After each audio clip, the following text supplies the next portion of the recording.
बेटा हम लोग पहुंचे कॉन्ट्रैक्ट अकाउंट में। कॉन्ट्रैक्ट अकाउंट में क्वेश्चन नंबर 5 में सुनना ध्यान से। इस क्वेश्चन में नया टॉपिक क्या है? इस क्वेश्चन में है कि अगर अलग अलग टाइप की मशीन दी हुई हो, ऑर्डिनरी मशीन और स्पेशल मशीन, तो उससे रिलेटेड मैक्सिमम ट्रांजैक्शंस इस क्वेश्चन में दी हुई है कि मशीन में से सोल्ड हो तो क्या, थेफ्ट हो तो क्या, ऑर्डिनरी मशीन हो तो क्या, स्पेशल मशीन हो तो क्या। पूरा ये क्वेश्चन जो है ये मशीनरीज के ऊपर है, ठीक है, ध्यान देना। यहाँ पे लिखा हुआ है a contractor undertook one contract for rupees 10 lakh. बस ये 10 लाख हम लोग सीधा सीधा वर्किंग नोट्स में लिख देंगे। A contractor undertook a contract for rupees 10 lakh, तो हम वर्किंग नोट्स में जाके लिख देंगे कि contract price 10 lakh, contract price is 10 lakh. इस 10 लाख की कोई भी एंट्री नहीं होगी, इस 10 लाख की कोई एंट्री नहीं करनी है। बस क्वेश्चन में दिया हुआ है कॉन्ट्रैक्ट प्राइस 10 लाख। हाँ ये काम आएगा, ये जब हम लोग वर्किंग नोट्स बनाएंगे तब काम आएगा, बट फिलहाल इसकी कोई एंट्री नहीं होगी। 10 लाख। आगे और क्या दिया हुआ है क्वेश्चन में?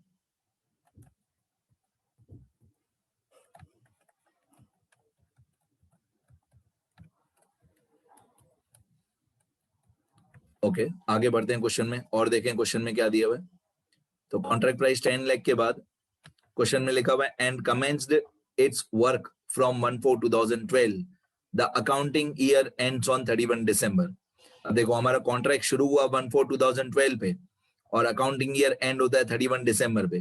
तो अगर आप ये गैप देखोगे 1/4/12 से 31 दिसंबर तक का गैप देखोगे तो ये 9 मंथ्स का गैप है, ये 9 मंथ्स का गैप है। तो हमारा कॉन्ट्रैक्ट अकाउंट जो बनेगा वो 9 मंथ्स का बनेगा।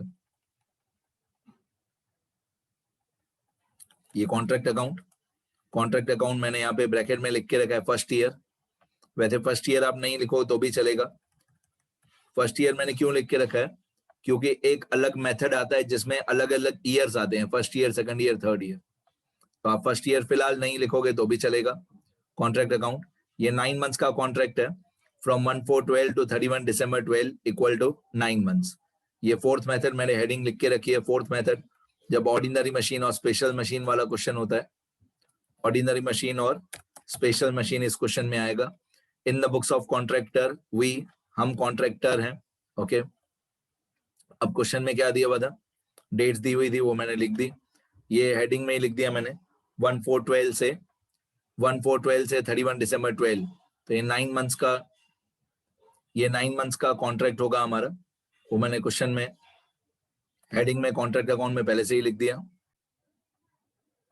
आगे अब यहाँ पे लिखा हुआ है expenses relating to this contract are as under material cost 2,70,000। तो जो मटेरियल कॉस्ट है 2,70,000 ही हम डेबिट साइड पे लिखेंगे। कॉन्ट्रैक्ट अकाउंट में डेबिट साइड पे मटेरियल 2,70,000, मैंने पर्टिकुलर सारे पहले से ही लिख के रखे, अमाउंट मैं अभी लिखते जा रहा हूँ। मटेरियल 2,70,000। आगे और क्या दिया हुआ है क्वेश्चन में? मटेरियल के बाद दिया हुआ है वेजेस पेड 1,40,000। और हमेशा मैं आपको बोलता हूँ चेक करो वेजेस में कोई आउटस्टैंडिंग वेजेस तो नहीं है। तो वेजेस ये दिया हुआ है 1,40,000 और आउटस्टैंडिंग वेजेस यहाँ पे सेकंड एडजस्टमेंट में दिया हुआ है। Outstanding wages on 31 December 2012 R 10,000। तो ऊपर 140 और नीचे 10, टोटल 150 हो जाएगा वेजेस। अब वेजेस, डायरेक्ट वेजेस आपको दिया हुआ है, ऊपर दिया हुआ था 1,40,000 और नीचे आउटस्टैंडिंग दिया हुआ था 10,000। तो 140 में हम लोग ये 10,000 ऐड कर देंगे तो आउटर कॉलम में हो जाएगा 1,50,000। आउटर कॉलम में 1,50,000 हो जाएगा। आगे बढ़ते हैं और क्वेश्चन में क्या दिया हुआ है? वेजेस के बाद क्वेश्चन में दिया हुआ है ओवरहेड चार्जेस 10,000। ये जो ओवरहेड चार्जेस है 10,000 ये भी डेबिट होगा, एक्सपेंस होता है। ओवरहेड चार्जेस 10,000, तो ओवरहेड चार्जेस डेबिट साइड पे आएगा 10,000। ये ओवरहेड चार्जेस 10,000 ये कॉन्ट्रैक्ट अकाउंट में डेबिट साइड पे आएगा। कोई भी एक्सपेंस हो डेबिट साइड पे ही आता है। तो ओवरहेड चार्जेस डेबिट साइड 10,000। और क्वेश्चन में क्या दिया हुआ है? और क्वेश्चन में लिखा हुआ है ये हमारा मेन जो जिसकी वजह से क्वेश्चन स्टार्ट किया, मशीन इश्यूड और स्पेशल मशीन इश्यूड, दोनों की डेट अलग है। पहले मशीन इश्यूड मतलब ऑर्डिनरी मशीन, पहले मशीन इश्यूड दिया हुआ है मतलब ऑर्डिनरी मशीन। अब ऑर्डिनरी मशीन हम लोगों को दिया हुआ है 1 लाख 1/4/2012 और इसकी अमाउंट दी हुई है 1 लाख। ऑर्डिनरी मशीन 1 लाख, तो ये डेबिट साइड पे आएगा। ये ऑर्डिनरी मशीन 1/4/2012 और इसकी अमाउंट है 1 लाख। ये ऑर्डिनरी मशीन हमने कॉन्ट्रैक्ट पे बेच दी, कॉन्ट्रैक्ट में मशीन आई, एक तरीके का वन टाइप ऑफ कॉन्ट्रैक्ट के लिए एक्सपेंस। 1/4/2012 पे कॉन्ट्रैक्ट में मशीन आई 1 लाख रुपीस की। आगे फिर स्पेशल मशीन दिया हुआ है क्वेश्चन में, स्पेशल मशीन इशूड दिया हुआ है 1/5/2012 10,000, स्पेशल मशीन 10,000 की है, तो ये 10,000 पे डेबिट साइड पे आएगा। तो स्पेशल मशीन तो इसकी डेट अमाउंट 10,000 है और डेट इसकी 1/5/2012 है। क्वेश्चन में डेट इसकी 1/5/2012 है, ध्यान से देखना, क्वेश्चन देखना ध्यान से। तो स्पेशल मशीन ये भी कॉन्ट्रैक्ट में आया 10,000 का, इसकी डेट 1/5/2012 है। देखो ये 1/5/2012, तो डेप्रिसिएशन चेंज हो जाएगा ना बेटा। 1/4 है तो डेप्रिसिएशन अलग होगा, 1/5 है तो डेप्रिसिएशन अलग होगा। बहुत सारे रूल्स हैं मशीन में, देखते जाना। फिर एडिशनल इंफॉर्मेशन में first point, out of material issued material of ₹10,000 was immediately sold at ₹5,000। मतलब 10,000 रुपए का मटेरियल 5,000 रुपए में बेचा। ये लगभग लास्ट 2-3 लेक्चर से रोज आ रहा है। 10,000 हमारी कॉस्ट प्राइस है, 5,000 हमारी सेलिंग प्राइस है, तो ऑब्वियसली बाकी का 5,000 हमारा लॉस हुआ। 10,000 हमारी कॉस्ट प्राइस है, 10,000 हमारी कॉस्ट प्राइस है, 5,000 हमारा लॉस है और 5,000 हमारी सेलिंग प्राइस है। तो कॉस्ट प्राइस जो है इसकी कोई एंट्री करने की जरूरत नहीं है, कॉस्ट प्राइस जो है इसकी कोई एंट्री करने की जरूरत नहीं है। लॉस जो हुआ ये कॉन्ट्रैक्ट अकाउंट में क्रेडिट साइड पे आता है और सेलिंग प्राइस जो हुआ ये भी कॉन्ट्रैक्ट अकाउंट में क्रेडिट साइड पे आता है। ये हमने मटेरियल बेचा, मटेरियल सोल्ड, ठीक है। तो याद करते जाओ इफेक्ट्स, क्या चीज कैसे होती है। Cost price no entry, loss credit side, selling price credit side. और अगर यहाँ पे प्रॉफिट हो, अगर यहाँ पे प्रॉफिट हो तो डेबिट साइड पे आएगा। ओके, अब हम लोग दो एंट्री करेंगे, एक ये 5,000 और एक ये 5,000, ये दोनों एंट्री हम लोग करेंगे। तो 5,000 मटेरियल का लॉस और 5,000 मटेरियल का सेलिंग प्राइस, ये क्रेडिट साइड पे आएगा बाय सेल ऑफ मटेरियल 5,000 और by profit and loss account 5,000। ये जो प्रॉफिट एंड लॉस अकाउंट है ये है loss on sale of material, loss on sale of material 5,000। तो 5,000 हमारा सेलिंग प्राइस है, ये क्रेडिट होगा, और 5,000 हमारा लॉस है, ये भी क्रेडिट होगा। मैंने बताया पहले भी बहुत बार कि लॉस क्रेडिट क्यों होगा। लॉस क्रेडिट इसलिए होगा, लॉस क्रेडिट इसलिए होगा क्योंकि ये लॉस का सेकंड इफेक्ट है। यहाँ पे लॉस क्रेडिट होगा तो पीएनएल में लॉस डेबिट होगा, यहाँ पे लॉस होगा क्रेडिट तो पीएनएल में लॉस होगा डेबिट। पीएनएल में सीधा इफेक्ट होगा, यहाँ पे लॉस का उल्टा इफेक्ट होगा। इतना हो गया हमारा। नेक्स्ट पॉइंट, इसके बाद आपको क्वेश्चन में लिखा हुआ है सेकंड एडजस्टमेंट में outstanding wages on 31 December 2012 10,000। Okay, outstanding wages हम लोग पहले से ही लिख चुके हैं।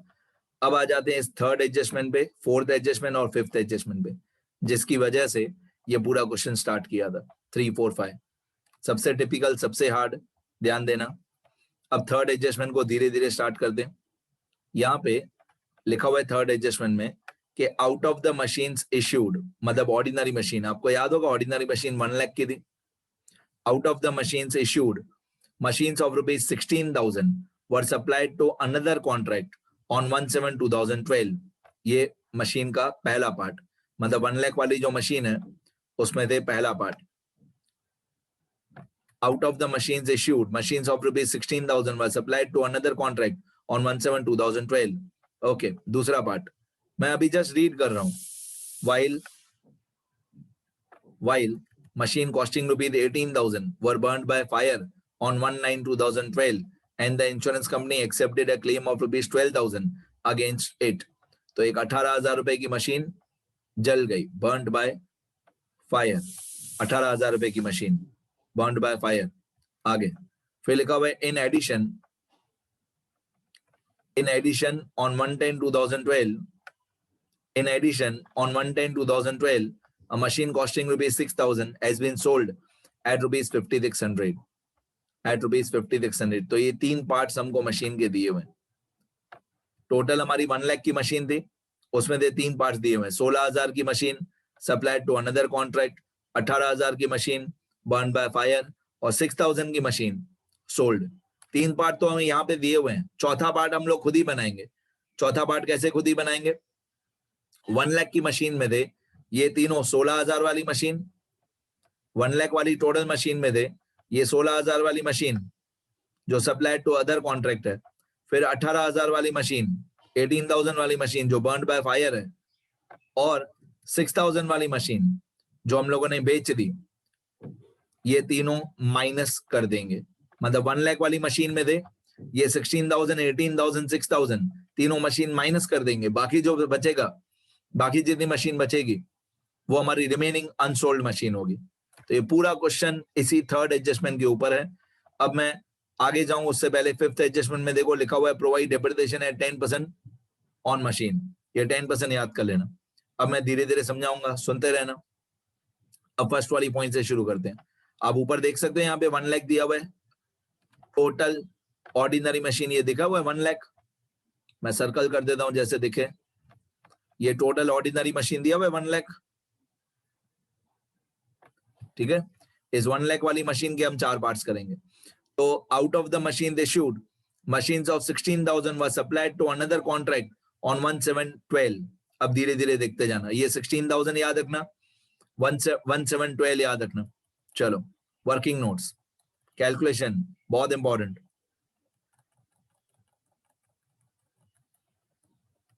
देखो ये ऑर्डिनरी मशीन है हमारी 1 लाख, बेटा ये total machine 1 lakh ordinary machine question में दी हुई है। ये मशीन हमने कॉन्ट्रैक्ट पे भेजी थी 1/4/2012 पे। यहाँ पे मैंने चारों मशीन्स का कैलकुलेशन करके रखा है, एक एक करके मैं मशीन समझाते जाऊंगा। टोटल हमारी 1 लाख की मशीन थी ऑन 1/4/2012। इसमें थे 16,000 रुपीज की कॉस्ट प्राइस की मशीन हमने दूसरे कॉन्ट्रैक्ट पे भेज दी, तो सप्लाइड टू अनदर कॉन्ट्रैक्ट 16,000 की मशीन। टोटल हमारी 1 लाख की मशीन थी। जो भी मैं अमाउंट समझाते जाऊंगा उनको मैं येलो बैकग्राउंड करते जाऊंगा। तो 1 लाख की हमारी टोटल मशीन थी, उसमें से 16,000 की मशीन हमने दूसरे कॉन्ट्रैक्ट पे भेज दी on send to another contract on 1/7/2012।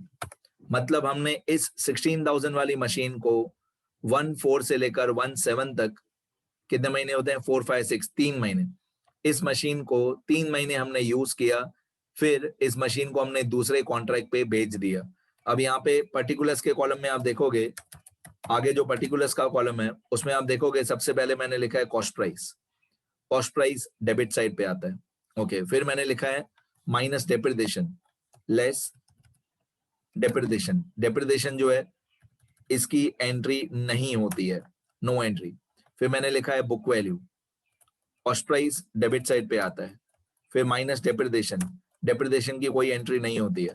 फिर मैंने लिखा है बुक वैल्यू, बुक वैल्यू की कभी एंट्री होती है कभी नहीं होती है। फिर इसके बाद मैंने लिखा है लॉस, अगर लॉस हो तो वो क्रेडिट साइड पे आता है। इसके बाद लिखा है मैंने equal to selling price, selling price जो है वो क्रेडिट साइड पे आता है, ठीक है। तो कॉस्ट प्राइस डेबिट साइड पे, डेप्रिसिएशन की नो एंट्री, बुक वैल्यू कभी एंट्री होती है कभी नहीं, लॉस क्रेडिट साइड पे आता है, सेलिंग प्राइस क्रेडिट साइड पे आता है। अब ये 16,000 वाली मशीन, ये 16,000 वाली मशीन हमने 3 महीने यूज किया, तो इसका कैलकुलेशन होगा 16,000 मल्टीप्लाई 16,000 मल्टीप्लाई 10%, आपको याद होगा क्वेश्चन में 10% दिया हुआ था, मल्टीप्लाई 10% डेप्रिसिएशन मल्टीप्लाई 3/12। इस मशीन को हमने 3 महीने यूज किया ना, 1/4/2012 से लेकर 1/7/2012, तो 3 महीने यूज किया, तो 3 महीने का डेप्रिसिएशन होगा, यहाँ पे आएगा 3 महीने का depreciation equal to 16,000 multiply 10 divide by 100 multiply 3 divide by 12। तो 16,000 का 10% होता है 1600 मल्टीप्लाई बाय 3/12, तो ये आएगा 400।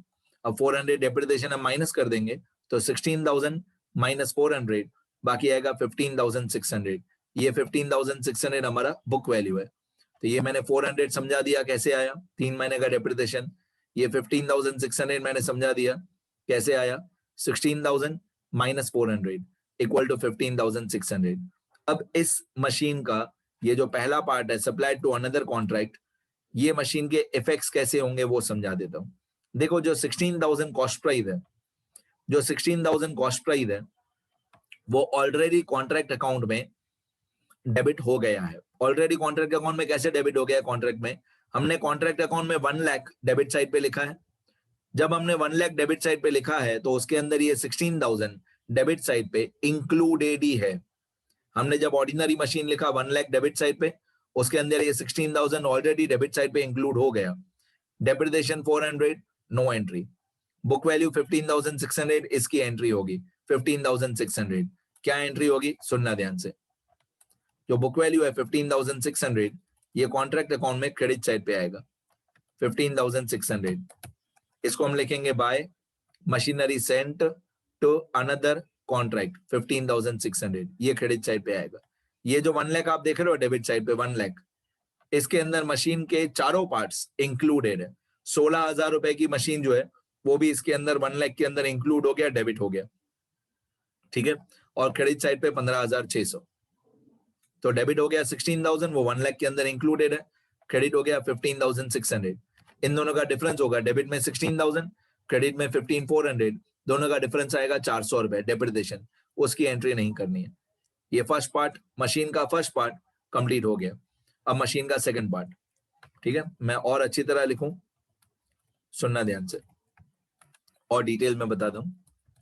यहां पे मैं ब्रैकेट में लिख देता हूं 16,000 की मशीन इसके अंदर 1 लाख के अंदर इंक्लूडेड है, तो मैंने ब्रैकेट में लिख दिया 16,000 1 लाख के अंदर इंक्लूड हो गया।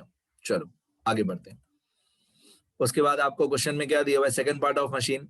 सेकंड पार्ट ऑफ मशीन में लिखा हुआ है ये ब्रैकेट, थर्ड एडजस्टमेंट का second line, while the machine costing rupees 18,000 was burned by fire on 1912, ये डेट याद रखना 1912, and the insurance company accepted a claim of 12,000 against it।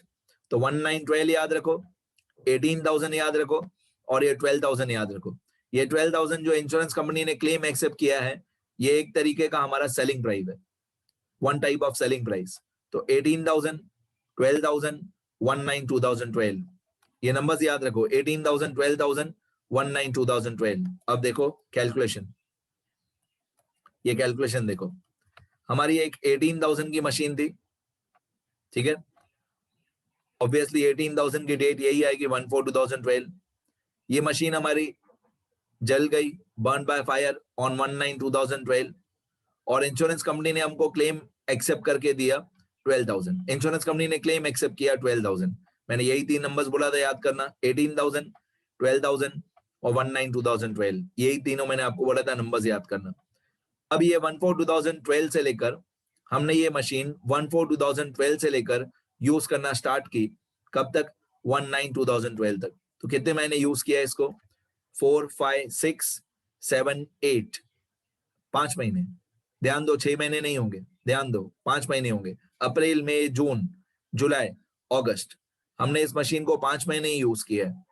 सितंबर अभी जस्ट स्टार्ट हुआ है, 1 सितंबर, 1 सितंबर मतलब सितंबर जस्ट स्टार्ट हुआ है, तो सितंबर का डेप्रिसिएशन नहीं होगा, ठीक है। 5 महीने होंगे, कौन से? अप्रैल, मई, जून, जुलाई, अगस्त। सितंबर का डेप्रिसिएशन नहीं होगा, 5 महीने का डेप्रिसिएशन होगा। तो इस 18,000 पे 10% डेप्रिसिएशन 5 महीने का, तो 18,000 मल्टीप्लाई बाय 10/100 मल्टीप्लाई 5/12। देखो मैं कैलकुलेशन बता दूं, 18,000 multiply 10 divide by 100 multiply 5 divide by 12, तो 5 महीने का डेप्रिसिएशन आएगा 750। अब 18,000 में से 750 माइनस कर देंगे, तो 18,000 माइनस 750, 18,000 माइनस 750 होगा 17,250। इसको बुक वैल्यू बोलते हैं। जिस दिन फायर लगी मशीन में उस दिन बुक वैल्यू थी 17,250। अब इंश्योरेंस कंपनी ने देखो 18,000 मैंने बता दिया, ये 750 डेप्रिसिएशन कैसे आया वो भी बता दिया, ये 17,250 कैसे आया वो भी मैंने बता दिया। 18,000 माइनस 750 बाकी 17,250, ठीक है। अब ये लॉस कैसे आएगा वो भी बता देता हूं। हमारी बुक वैल्यू है 17,250, ये हमने कैलकुलेट कर लिया। हमारी बुक वैल्यू है 17,250, ये हमने कैलकुलेट कर लिया, और इंश्योरेंस कंपनी ने क्लेम एक्सेप्ट किया था 12,000, ये क्वेश्चन में दिया हुआ है। तो हमारी बुक वैल्यू है 17,250 और इंश्योरेंस कंपनी ने क्लेम एक्सेप्ट किया है 12,000 का, तो बाकी जितना डिफरेंस बच गया ये हमारा लॉस होगा। लॉस की कैलकुलेशन 17,250 माइनस 12,000, ये लॉस की कैलकुलेशन, तो हमारा लॉस होगा 5,250। 17250 माइनस 12,000, तो हमारा लॉस होगा 5250। तो ये लॉस की कैलकुलेशन भी मैंने आपको बता दी। अब कौन से इफेक्ट्स होंगे, ये 18,000 इस 1 लाख के अंदर इंक्लूडेड है। 18,000 जो है ये डेबिट होगा, बट 1 लाख के अंदर ये इंक्लूडेड है, डेबिट हो गया ऑलरेडी। डेप्रिसिएशन 750 नो एंट्री, यहाँ पे लिख के रखा है मैंने साइड में, डेप्रिसिएशन नो एंट्री। ये जो बुक वैल्यू है 17250 नो एंट्री, इस बुक वैल्यू की कोई एंट्री नहीं होगी।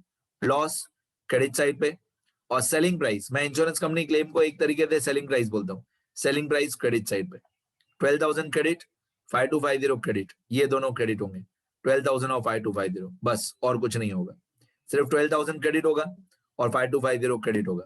अब दिमाग लगाओ, ये 12,000 इंश्योरेंस कंपनी क्लेम ये क्रेडिट होगा, और 5250 लॉस ये भी क्रेडिट होगा। लॉस बाय फायर, हमारी मशीन जल गई तो लॉस बाय फायर हुआ 5250, ये दोनों क्रेडिट होंगे। और जो मशीन का एक्चुअल कॉस्ट था 18,000, वो ऑलरेडी 1 लाख के अंदर इंक्लूडेड है। ये जो 1 लाख है इसके अंदर ये 18,000 ऑलरेडी डेबिट हो चुका है, तो 18,000 हुआ डेबिट, 12,000 जो इंश्योरेंस कंपनी क्लेम है वो होगा क्रेडिट, और 5250 जो लॉस बाय फायर है वो होगा क्रेडिट। अब दिमाग लगाओ, मैं बहुत डिटेल में जाने वाला हूं, दिमाग लगाओ। टोटल 18,000 डेबिट हुआ, टोटल 17250 क्रेडिट हुआ, दिमाग लगाओ, डेबिट हुआ 18,000, क्रेडिट हुआ 17250, डेबिट हुआ 18,000, क्रेडिट हुआ 17,250। डिफरेंस कितना है? डिफरेंस डेबिट और क्रेडिट का डिफरेंस है 750 रुपीज। नेट इफेक्ट बोलते हैं इसको, नेट इफेक्ट या डिफरेंस 750 रुपीज है। आप ध्यान से देखोगे तो ये 750 रुपीज वही है जो हमारा डेप्रिसिएशन था, ये रहा 750 डेप्रिसिएशन। तो हमको डेप्रिसिएशन लिखना नहीं है, लेकिन इनडायरेक्टली नेट इफेक्ट डेबिट और क्रेडिट का 750 ही आएगा। 18,000 हुआ डेबिट और 17250 हुआ क्रेडिट, तो नेट इफेक्ट कितना हुआ? नेट इफेक्ट उतना ही हुआ जितना हमारा डेप्रिसिएशन है 750।